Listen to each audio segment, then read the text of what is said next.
Bueno, yo nací en Montevideo, pero mi familia era de Canelones y después me crié en el interior prácticamente, en realidad. Mis primeros recuerdos son de Durazno y luego en Trinidad.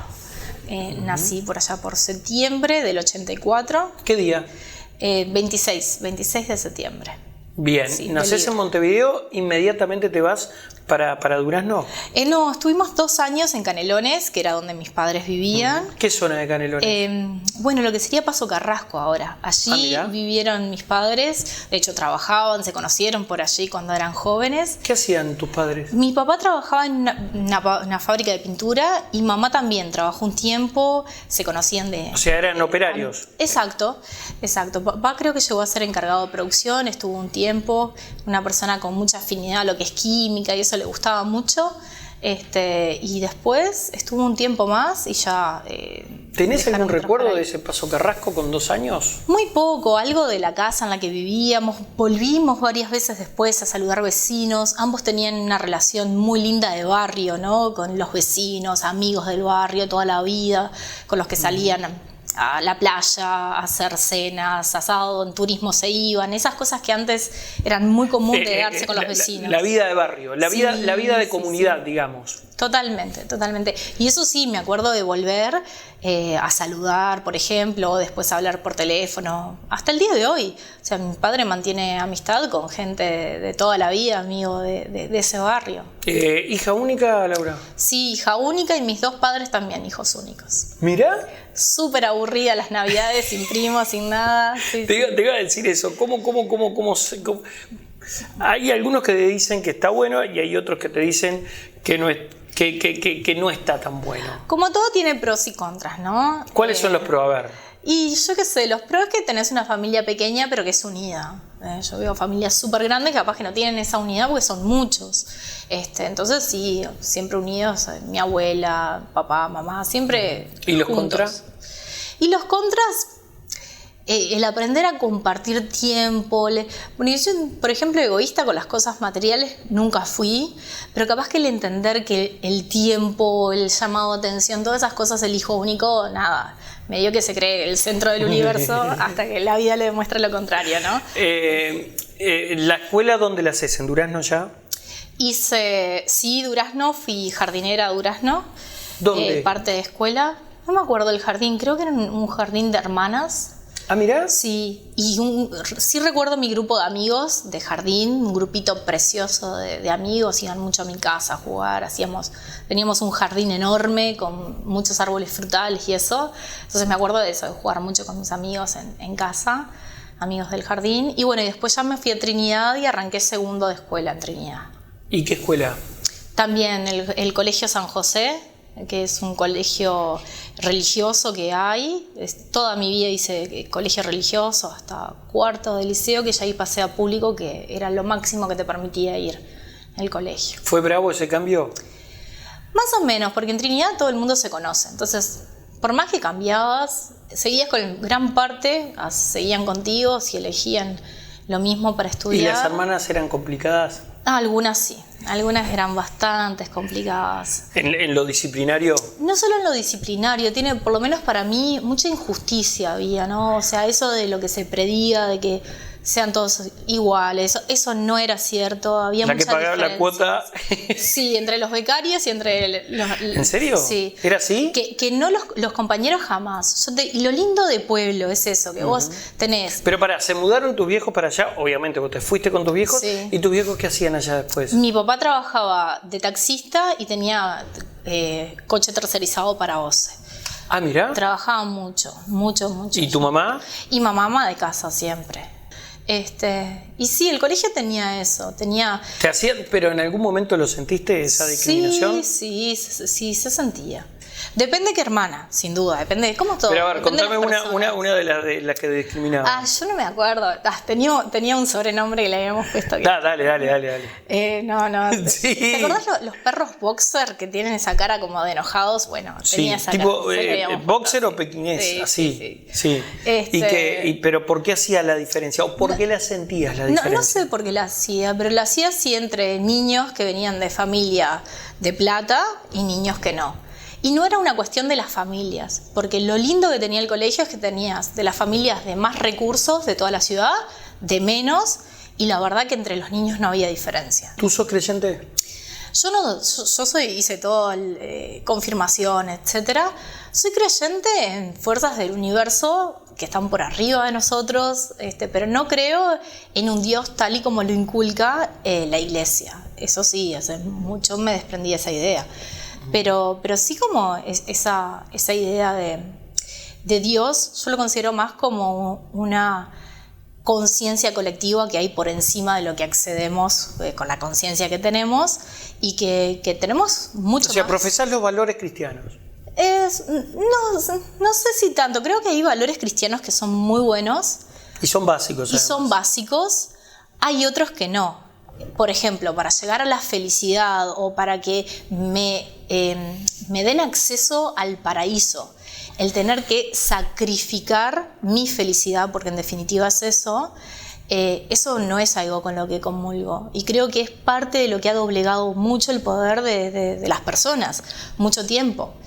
Entonces, en eso sí soy retractora, por ejemplo, pero hay otros valores que lógicamente son muy buenos. ¿Pasaste al liceo? Sí. ¿Y en el liceo ya tenías claro lo que querías estudiar, Laura? Sí, tenía claro que quería estudiar bioquímica. Sí. De bastante tiempo. Mi padre leía mucho, selecciones y eso, y yo leía la revistita, selecciones, sí. Real Hits. Exactamente, tenía toda la colección.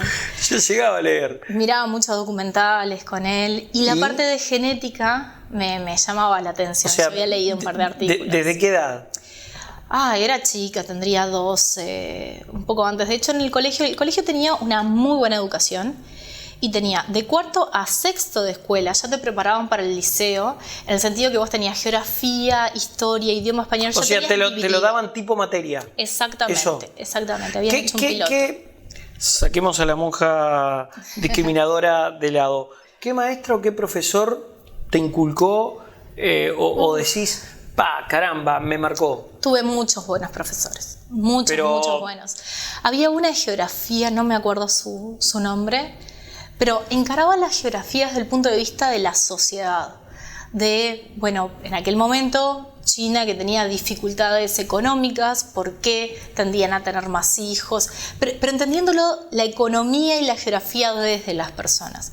Eso era una aproximación muy buena, porque no era solo aprenderte lo que decía en aquel momento. Penillanura, meseta, sabana, no. Era una manera diferente. Era más completo. Sí. Y después tuve unos cuantos profesores de matemáticas, de física, muy buenos profesores que te hacían pensar como distinto.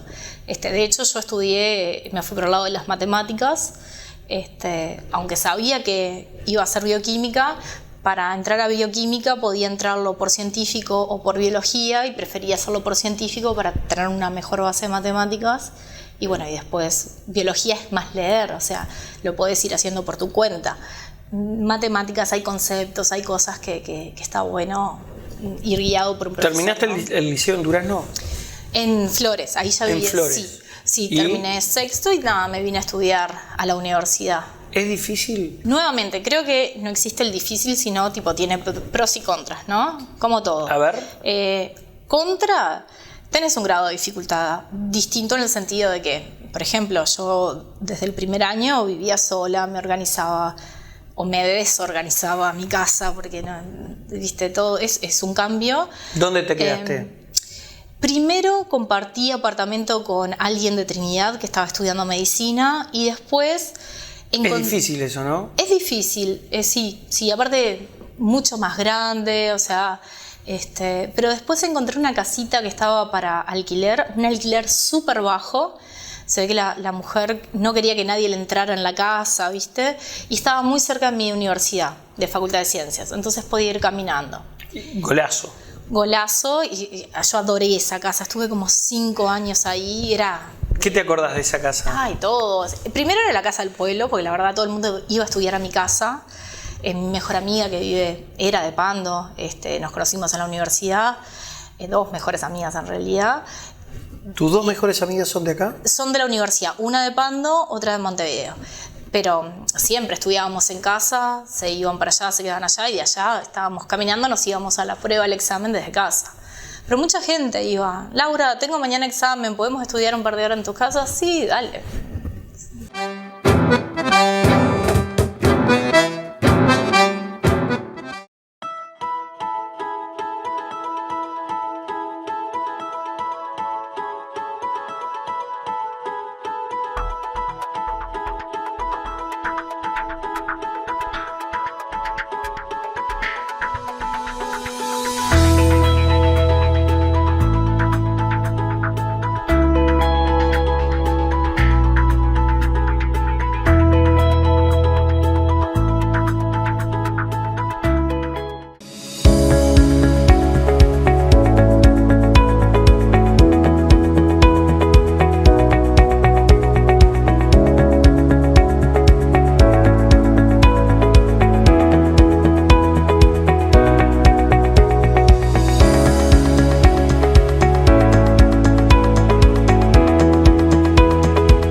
Si este edificio hablara, contaría historias llenas de confianza y crecimiento. Renovamos nuestra imagen. La innovación, la mejora día a día, los nuevos retos y superarnos es lo que nos apasiona. Como símbolo de agradecimiento a los socios, emprendimos una gran remodelación edilicia en nuestra sede. Cambios que reflejan la fuerza y el ímpetu del trabajo que nos identifica. Cámara Comercial Industrial Agraria Pando, una institución innovadora y emprendedora que honra su historia mirando hacia el futuro. Cambiamos para evolucionar. Supermercado de Carnes 20 años limitada. La mejor opción en productos cárnicos. Todos los cortes, toda la variedad en parrilla, chacinados, cerdo y pollo. Atención personalizada y excelentes precios. En calidad contamos con el exclusivo corte rancho. Supermercado de Carnes. Wilson Ferreira, esquina Independencia, en Super Paraíso, con estacionamiento propio.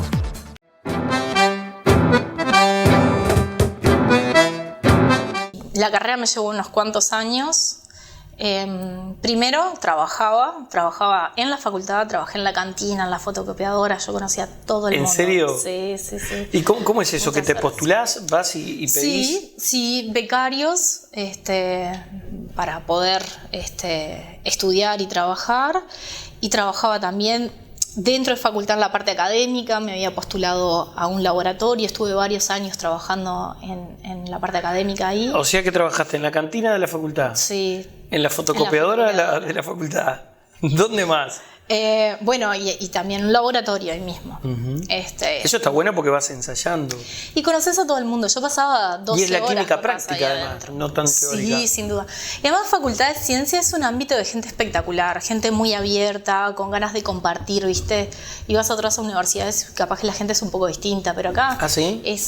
no sé, tengo los apuntes, te los comparto. No es ese ámbito competitivo universitario que en algunos lados se da. A ver, porque esto tal vez sea un prejuicio de mi parte, yo detesto los números, ¿no? Entonces yo te diría, si te pregunto si alguna vez estuviste a punto de quebrarte, yo te diría en los primeros 3 meses, pero no sé vos, ¿en algún momento te superó y dijiste, esto no es para mí, yo no llego?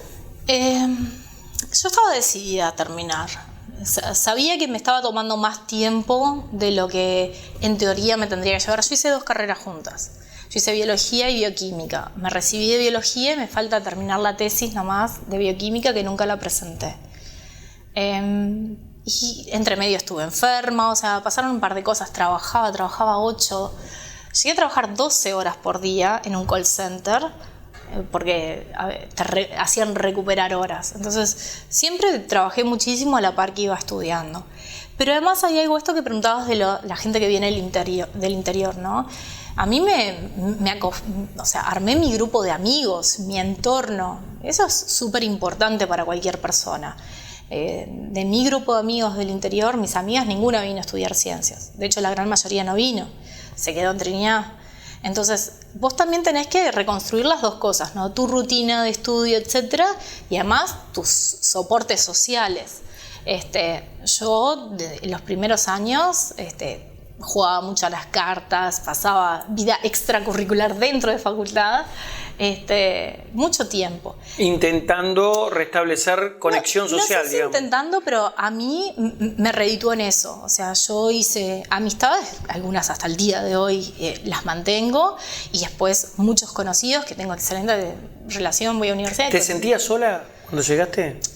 A mí sí, pero no me desagradaba. Para mí estuvo muy bien esa etapa de soledad, de decir, bueno, estoy sola, ¿cómo me arreglo? Para mí fue muy fructífero, porque esa es la parte a favor que creo que tiene. El antes y el después.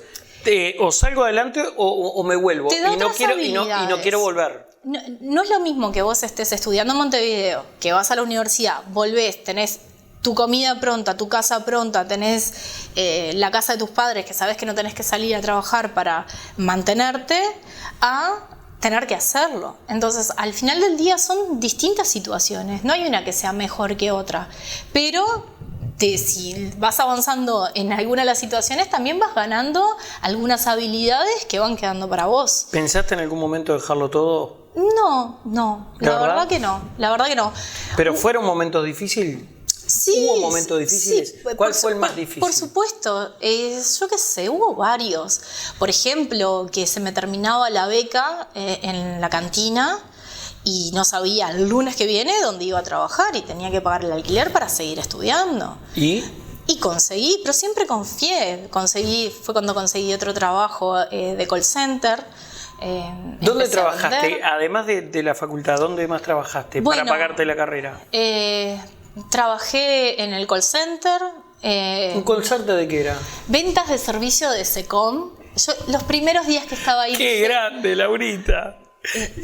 Estaba un poco enojada, la verdad. ¿Por qué? Es decir, me vine a estudiar para estar haciendo esto, no me gustaba, pensé que no iba a funcionar y terminé siendo encargada de ventas. Mentira. Y eso me ayudó mucho después para los emprendimientos. Ahora, porque que recién llegaste de la India, le aplicaste la técnica de SECOM. Empecé a leer, a ver qué tenías que hacer, cómo escuchabas al cliente, cómo generabas empatía, cómo entendías las inquietudes, que la venta no es hablar y hablar, es mayoritariamente escuchar, cómo presentaba los beneficios. Y terminé siendo las personas que más vendía. Al poquito tiempo me dieron un cargo de encargada. ¿En serio? Ahí. Sí. ¿Cuánto tiempo trabajaste? Ahí trabajé relativamente poco, estuve como un año ahí. ¿Y te fuiste como encargada de ventas? Sí, bueno, trabajé también en el Teatro Solís. Yo estudié guía turística, entre medio que hacía. Pero... Lo que pasa es que te daba una salida laboral y te permitía tener una beca en el Pero Solís. pará, el pasaje por el call center entonces no estuvo del todo mal. Pero es que nada está mal. ¿Cuántas horas hacía en el call? En el call yo iba a hacer 12 horas. Dice que eso igual... Sí, no es recomendado hacer más de eso. O sea, no es recomendado como trabajo, porque digamos, te enloqueces, no saludable. Tenés un tiempo, Sí. es un tiempo por llamada. Igual acá era un poco menos agresivo que otro tipo de call center que te controlan tipo diferente. Pero igual 12 horas era mucho.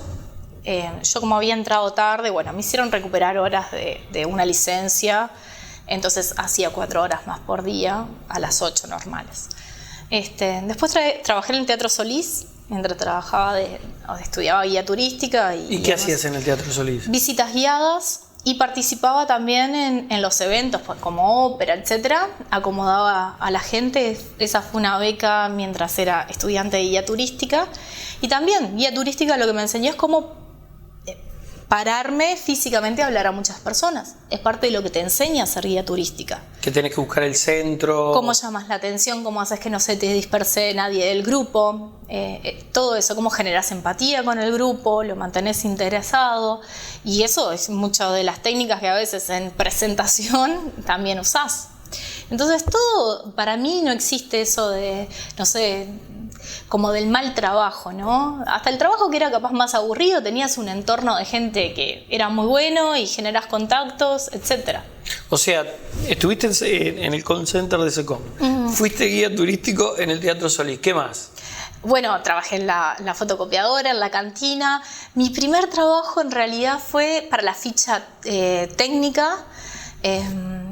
trabajé con deportistas de alto rendimiento, a donde se les hace una ficha técnica especial para poder hacer deportes. Entonces trabajaba ahí también como becaria, y estuve 9 meses y ya no se podía renovar. Así que fue variado en ese sentido. Pero nada, y después entré a un laboratorio fármaco-veterinario, ahí trabajé en control de calidad, ahí ya me fui acercando, digamos, a lo que había estudiado en la carrera, y bueno, luego ya fui a otro. En el medio tuviste un percance de salud, ¿qué te pasó, Sí, Laura? tuve un pico de estrés bastante importante, y estuve casi 1 año para retomar los estudios. ¿Que te tiró fuera de...? Sí. Mirá. Es una experiencia súper intensa también, porque nada, yo creo que te permite conocerte desde otro lado, entender tus límites, tus capacidades, o no solo tus límites.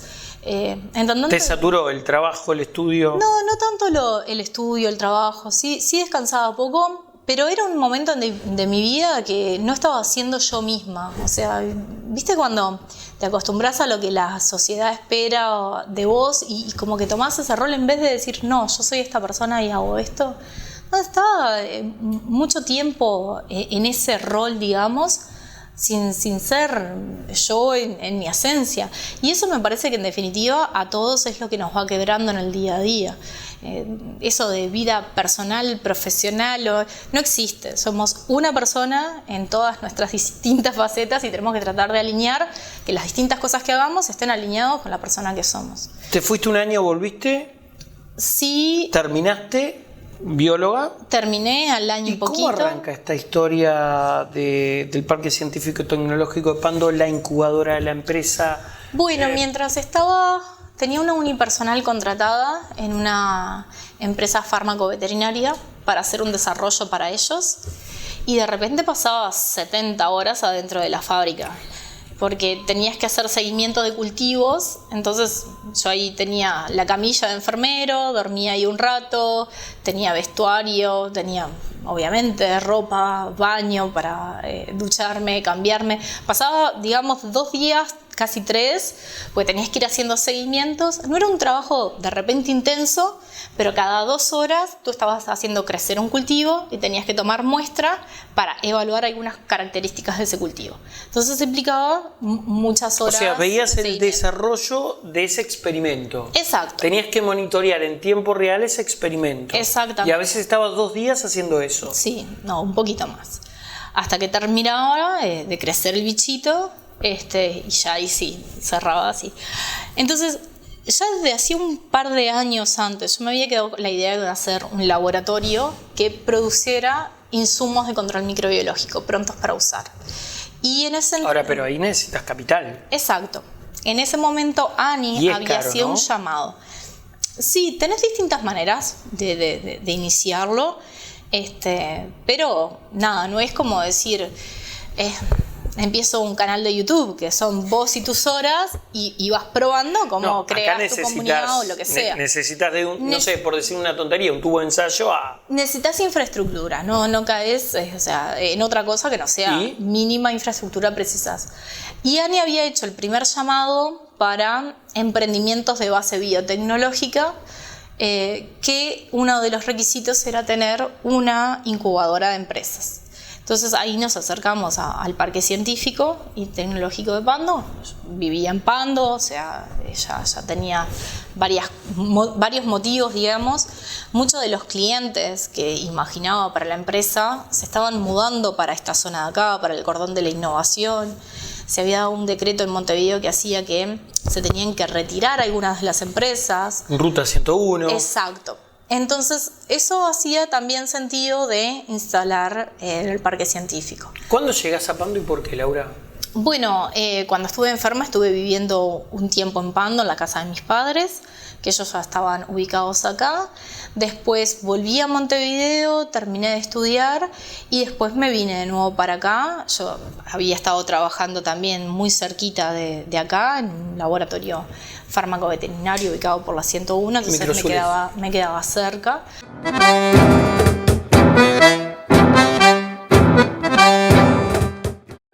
Si este edificio hablara, contaría historias llenas de confianza y crecimiento.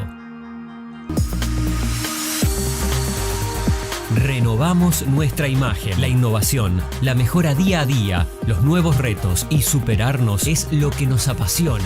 Como símbolo de agradecimiento a los socios, emprendimos una gran remodelación edilicia en nuestra sede. Cambios que reflejan la fuerza y el ímpetu del trabajo que nos identifica. Cámara Comercial Industrial Agraria Pando, una institución innovadora y emprendedora que honra su historia mirando hacia el futuro.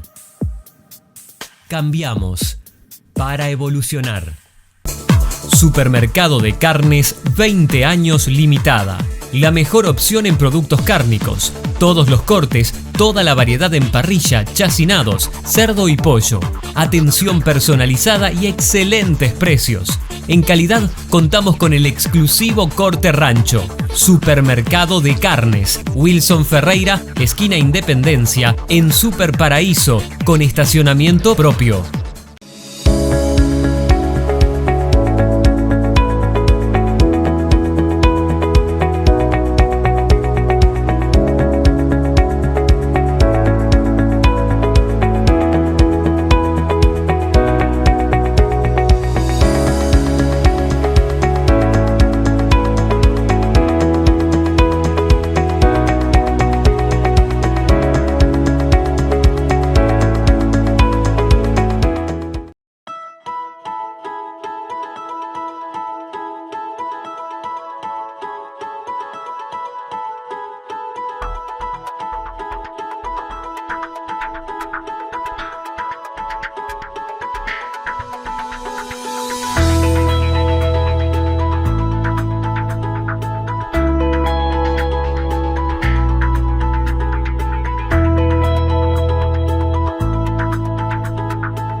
¿Alguna vez te pensaste en llegar a donde estás ahora?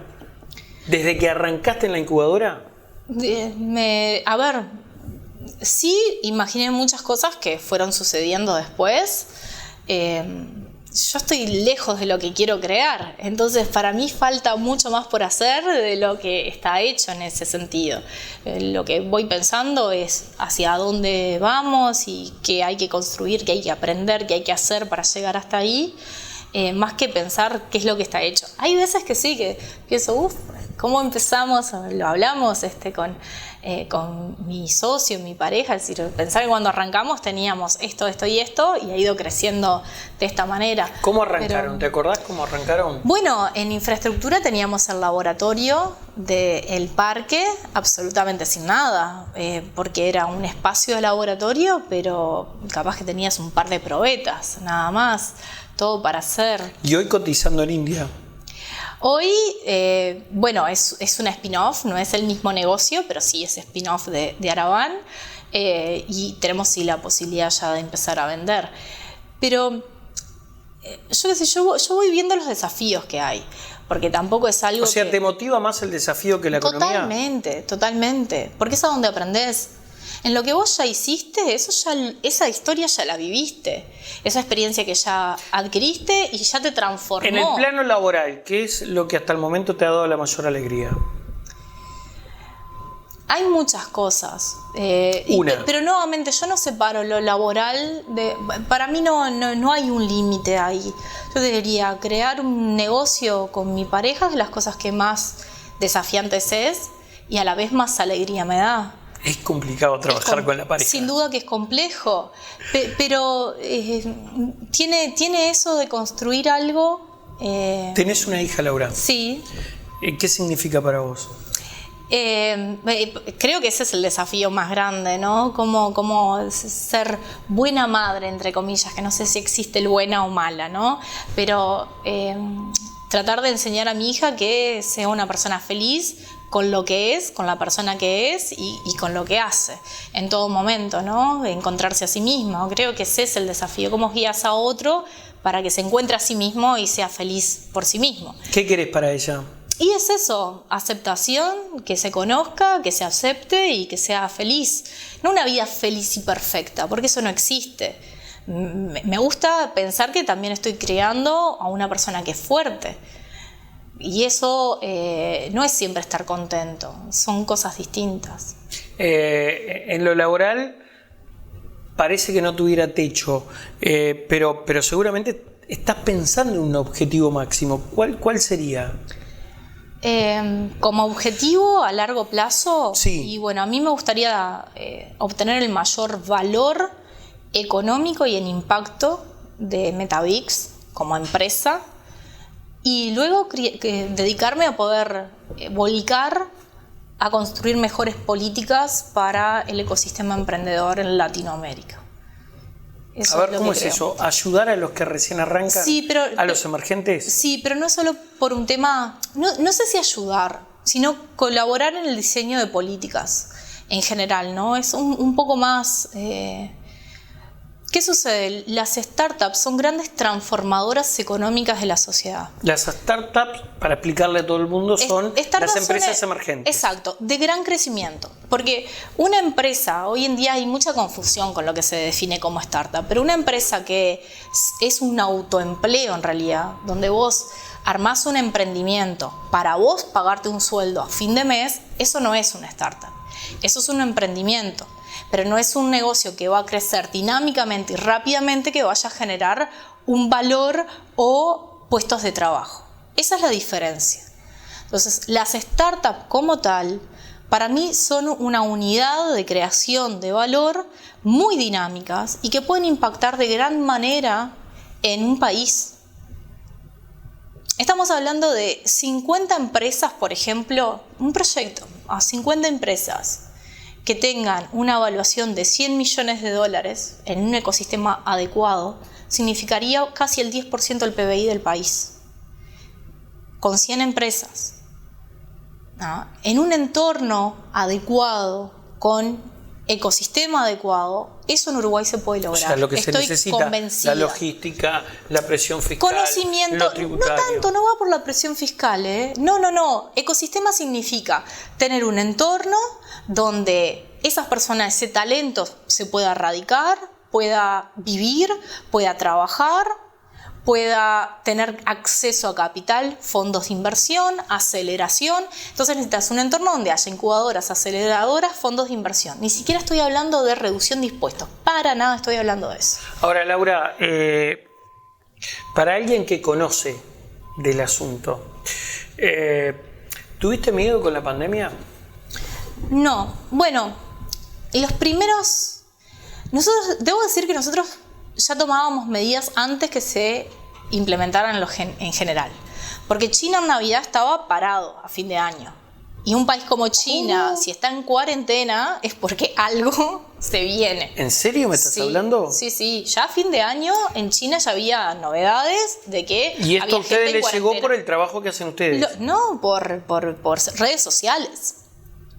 Si China está, un país que es inmensamente productivo, está detenido en producciones porque hay algo que es complejo. Nosotros empezamos a tomar medidas antes que en el país en general, de uso de tapabocas. ¿Acá? Sí, en nuestro laboratorio, con nuestra gente. Antes de que se anunciara. Sí.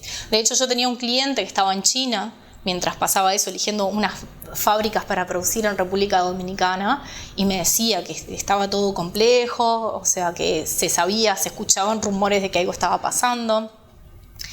Entonces, miedo, ahí mismo, en esos meses, yo me enteré que estaba embarazada.